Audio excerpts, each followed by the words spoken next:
Good afternoon. पिछले video में हमने देखा था आवास की आवश्यकता हमें क्यों पड़ती है और गृह निर्माण योजना बनाते समय किन किन सिद्धांतों को ध्यान में रखना चाहिए। तो आज उसी के कंटिन्यूशन में आज हम देखेंगे निजी और किराए के मकान के क्या लाभ और हानियां हैं।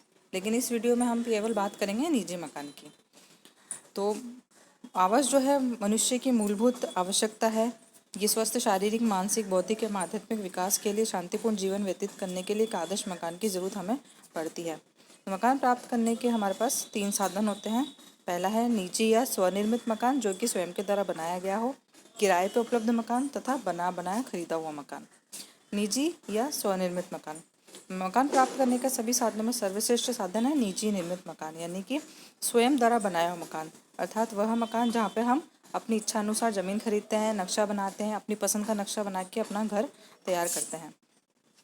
ये जो मकान होता है इसमें हमें एक विशेष प्रकार की आत्मसंतुष्टि मिलती है, साथ ही हमें सुख और आनंद की अनुभूति होती है।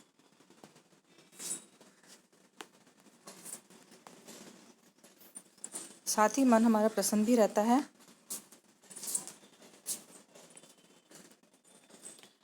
बच्चों के खेलने कूदने के लिए भी हमें कोई प्रतिबंध नहीं होता है, क्योंकि निजी मकान को हम किसी भी तरीके से उपयोग में ला सकते हैं। तो हम देखते हैं कि इसके क्या क्या लाभ हैं। पहला है आर्थिक सुरक्षा। स्वनिर्मित मकान से व्यक्ति को आर्थिक सुरक्षा का एहसास होता है। उसे हर महीने जो किराया चुकाना पड़ता है उससे छुटकारा मिल जाता है। सेवानिवृत्ति समय, नौकरी छूट जाने पे, बेरोजगारी की दशा में या आय जब घट जाती है तब निजी मकान से हमें आर्थिक सहायता भी मिलती है।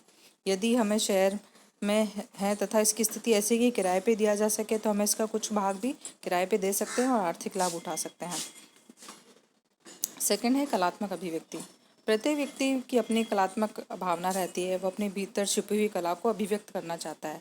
इसी तरह उसकी मन की जो भी अभिव्यक्ति होती है वो उसके मकान को देखकर मिलती है, क्योंकि वो मकान को उसी तरीके से बनवाता है और उसकी बाहरी जो सजावट होती है, आंतरिक सज्जा होती है, उसमें भी वो अपनी प्रतिभा का प्रदर्शन करता है। सामाजिक प्रतिष्ठा। प्रत्येक व्यक्ति अपनी मूलभूत आवश्यकताओं की पूर्ति करने के बाद समाज में अपनी पहचान और प्रतिष्ठा बनाना चाहता है। अगर उसका स्वयं का मकान होगा तो निश्चित रूप से उसका समाज में उसका एक अपना ही रुतबा होता है और उसकी प्रतिष्ठा भी बढ़ती है। स्थायी पड़ोसी। निजी मकान से हमें स्थायी पड़ोसी भी मिल जाते हैं, क्योंकि हम जिस जगह पर रहते हैं हमें आसपास का जो वातावरण होता है, आसपास के जो पड़ोसी होते हैं, उनसे हमारा एक अच्छा संबंध बन जाता है और यही हमारे सुख दुख में काम आता है। अधिकतम सुविधाएं। निजी मकान से अधिकतम सुविधाएं प्राप्त होती है, क्योंकि इसमें पारिवारिक आवश्यकताओं, रुचि और इच्छाओं को ध्यान में रख के बनाया जाता है। गृह निर्माण की संपूर्ण योजना परिवार की सहमति और उनकी उपस्थिति में बनाई जाती है। नेक्स्ट है अतिरिक्त सुविधा के लिए दूरगामी योजनाएं। भवन निर्माण में अधिक पैसा खर्च होता है, बजट से कहीं अधिक रुपए खर्च हो जाते हैं। कई बार भवन निर्माण का कार्य प्रारंभ तो कर दिया जाता है, लेकिन जैसे कि कुछ छोटी मोटी जो भी सुविधाएं होती हैं उनके लिए पूरे नहीं हो पाते। इससे बाद में जब पैसा होता है तब लगाया जा सकता है, यानी कि उस वक्त हम रहने लायक मकान बना लेते हैं, फिर जैसे जैसे आय का इंतजाम होता है या जैसे भी हमारा बजट बनता है उसके बाद हम दूसरी जो छूटी हुए काम है वो भी हम पूरा कर सकते हैं। धन की बचत। मकान क्योंकि हमारी एक अचल संपत्ति होती है, इसकी कीमत सदैव बढ़ती रहती है। निजी मकान होने से किराए पर व्यय की जाने वाली राशि को बचाया जा सकता है। इसे बैंक में जमा करा सकते हैं। व्यवसाय तथा बालकों की शिक्षा पर व्यय किया जा सकता है। खाली स्थान का उचित उपयोग। अब हमारे मकान के आसपास अगर जैसे भी खाली स्थान है तो हम उसको उपयोग में ला सकते हैं। हम उद्यान बना सकते हैं, लॉन बना सकते हैं, किचन गार्डन बना सकते हैं और इसमें शारीरिक श्रम और पैसा भी व्यय होता है, लेकिन खाली पड़ी हुई ज़मीन में हम इन सब चीज़ों के में उपयोग में ला सकते हैं। अब ये थी इसकी निजी मकान के कुछ फ़ायदे, लेकिन इसके कुछ नुकसान भी हैं, कुछ ऐसी हानियाँ भी हैं जो हमें देखने को मिलती हैं, जैसे कि रख रखाव में अतिरिक्त व्यय। निजी मकान की देखरेख में रख रखाव में अतिरिक्त पैसा व्यय होता है। टूट फूट की मरम्मत भी हमें करानी पड़ती है, समय समय पर रंग रोगन भी कराना पड़ता है, तो इस चीज़ के लिए हमें हर बार कोई ना कोई व्यय करना ही पड़ता है। मकान निर्माण में अधिक खर्च। अब मकान बनाने में भी पैसा बहुत खर्च होता है।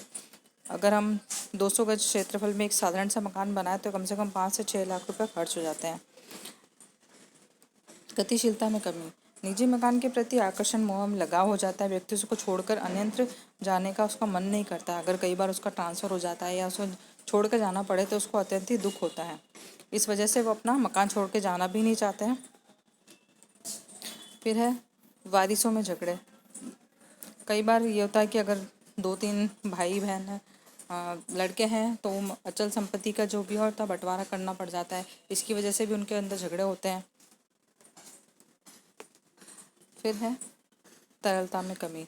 जैसा कि पूर्व में हम अध्ययन कर चुके हैं कि मकान बनाने में काफ़ी पैसा खर्च होता है। परिवार कई बार ऋण लेकर भी मकान बनाता है, अपनी जमा पूंजी भी भवन निर्माण में व्यय कर देता है, अतः भवन निर्माता के पास कुछ वर्षों तक पैसों का भी अभाव हो जाता है। फिर है स्थानांतरण होने पर दुख।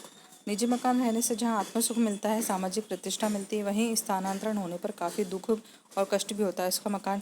उसका कारण ये होता है कि हम जिस घर में रहते हैं हमें उससे एक भावात्मक लगाव हो जाता है, और अगर हमें उसको छोड़ के जाना पड़े तो हमें बहुत ही दुख होता है, और स्वयं के मकान जैसी सुविधा जो होती है कहीं और नहीं मिल सकती। फिर है उत्तरदायित्व में बढ़ोतरी। निजी मकान होने पर मकान मालिक का उत्तरदायित्व काफ़ी बढ़ जाता है। मकान की देखरेख, मरम्मत, रख रखाव आदि कार्य मकान मालिक को ही कराने पड़ते हैं। समय समय पर मकान की साफ सफाई, टूट फूट की मरम्मत, उसका रंग रोगन कराना, पानी का बिल जमा कराना, बिजली का बिल जमा कराना, टैक्स भरना आदि सब काम उनको करने पड़ते हैं। इस वजह से उनका उत्तरदायित्व बढ़ जाता है। तो यह है निजी मकान के लाभ और हानियाँ। Thank you.